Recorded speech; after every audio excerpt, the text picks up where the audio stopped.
If you're only running, you're leaving speed, power, and injury resilience on the table. And no, strength training won't slow you down if you do it the right way. I'm Dr. Ray Peralta, physical therapist and run coach and exercise physiologist. Over the last 10 years, I've helped hundreds of runners rehab injuries, hit PRs, and train smarter, not just harder. In this video, I'm going to show you exactly how often runners should strength train, how to schedule it so it boosts your running and not sabotage it. I want to break it down into three parts: why strength training actually helps your running economy, how often runners should lift and why, the best way to pair strength training with your run workouts. And stick around and I'll walk you through a sample weekly schedule and what taper should look like before a race.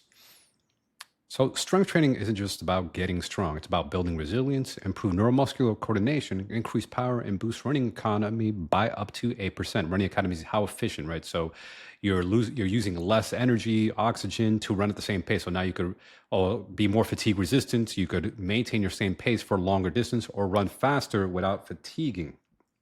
Obviously, you still got to do run training to improve your running, but strength training supplements your running.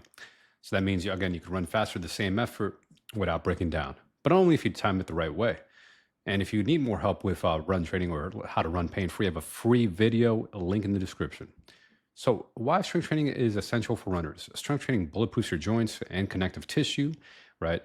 Enhances running form and reduces fatigue-induced breakdown. So running is a high-impact sport. Again, 2 to 3 times your body weight going through your legs. So that's, if you're a 100-pound runner, that's 200, 300 pounds of force going through your leg. So by strength training, you're making yourself more resilient and your body's now better able to handle the high impact forces that are going through your legs. Further, strength training improves your force production and stride efficiency, right? So if you're a stronger runner, you can now produce more force through your legs, in essence, being able to run faster. Interesting enough, when runners are having a hard time building up speed, recommend actually doing strength work. A lot of time they're not doing the right type of strength work, and then they actually get faster when they thought they were just born slow, is oftentimes they were just not doing the right strength work, so they could generate more force and then more power, then they actually get faster with their speed work. That's of course. Now, how often should runners strength training? 2 times a week is a sweet spot. And now you might be scratching your head, why not 3 times or 4 times a week? Because runners already have a high weekly volume, especially if you're running 4 or 5 days a week. Some people even run 6 or even 7 days a week. The goal with strength training isn't bodybuilding, right? It's performance and injury prevention, right? You're not trying to, bulk up and be the most muscular person you can be, right? Even if you want to be a strong athlete, right? You want to be well-rounded. When you're doing something like marathon training, just 2 times a week is a sweet spot. And yes, if you're more advanced or you're just on a base building block before you go into, your building phase, you could do 3 times a week briefly, but for most runners, it's 2 times per week. Now, when should you strength train? So here's the golden rule: pair strength training with hard running days, right? This might sound counterintuitive, but if you're already doing like a sprint workout or a tempo run, you should actually then do your strength training right after or on the same day, like in the evening, for example. So consolidates your stress for better recovery, right? Hard run plus a lift on the same day equals more complete rest day. So then the following day, it's a truly an easy day, right? So it should be hard day, easy day. So hard day, both a hard run and a strength training set, because strength training, if done the right way, can be very taxing on the body. And then the following day could be a true easy day. So whether you do an active recovery day, like an easy run day or a walk or a complete rest day, you'll have that rest day to actually rest and recover from the previous hard workout. Right. So you protect your easy runs for aerobic recovery, strength work on recovery days, though. So if you try to do the strength training on an easy run day, it cancels out the benefits. So now you're not getting the same benefit of your recovery day, because now you just made yourself more tired and adding more cumulative fatigue to your body by doing a strength workout on an easy day. So the other thing is you optimize hormonal adaptation, right? When you do high stress sessions together, right? You do a hard run plus a hard strength training session, you get better performance stimulus instead of doing a hard run one day and then having an easy run plus a hard strength session. You kind of mess up your hormonal adaptations. So how would you pair this, right? Kind of talked about this briefly. Let's say on a 2-a-day schedule where maybe you want to plan on doing your tempo run or a hill run on a Monday, and then that evening, right, a couple hours later, maybe Monday morning, you do that tempo run. Monday night, you do a heavy, leg day, strength training session, right? Barbell squats, deadlifts, calf raises, lunges, etc. And then the following day, it's easy again.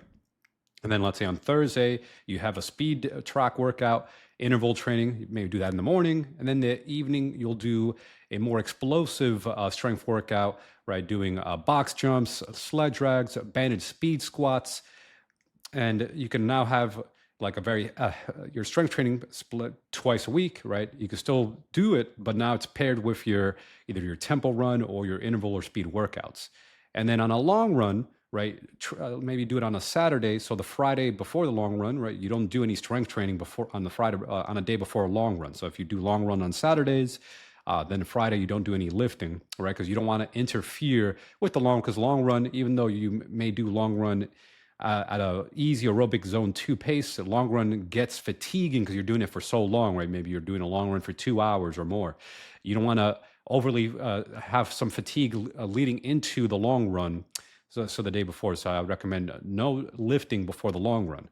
So what this will look like again, Tuesday, Friday, Sunday would be either easy runs or complete rest, right? Because also on the long run, you want to rest the day after. So if you long run on Saturday, on Sunday, you'll have a rest day. And then your Monday and Thursdays with the schedule would be your lifting days plus your speed or tempo run days. So what to avoid: lifting before long runs or speed sessions, lifting on easy run or recovery days, and doing high rep circuits, right? Trying to do, I'm going to take up like a CrossFit class or some boot camp fitness class, thinking that that's cross training, when in reality, it could be a type of strength training, but you should still do it on the same day that you do a hard run workout, right? Because you don't want to do that before a long run. That's going to overly fatigue you or spike you. Or if you try to do it before a race, that's also going to interfere with your race performance. If I'm just going to do a boot camp style or hard lifting day before a race. So then talking about races, how do you taper then? So 3 weeks before the race day, you still maintain 2 times a week lifting, but then you start dialing back on obviously your running volume. 2 weeks out, you drop the very heavy lifts. You can still keep some of the exercise like squats and lunges, but you're not going super heavy. Maybe you start going to like moderate intensity, maybe 70% instead of like 80% or 60% of your lifting, how heavy you're lifting. And you can still do other body weight exercises using sleds, bands, etc. And then on race week itself, you only do like one session. You go from like, you drop it down to just once a week, because you're just one session, because it's already on race week. And it's, you could do like a moderate intensity strength day, but then make sure it's kind of earlier in the week. Let's say your race is on the weekend, and really try to 3 to 4 days out before the race, really no strength training 3 days before the race for the race week. So if you want to learn more on how to implement running, your everyday busy runner, you have a full-time job, check out my free training for runners and how to run pain-free, link in the description.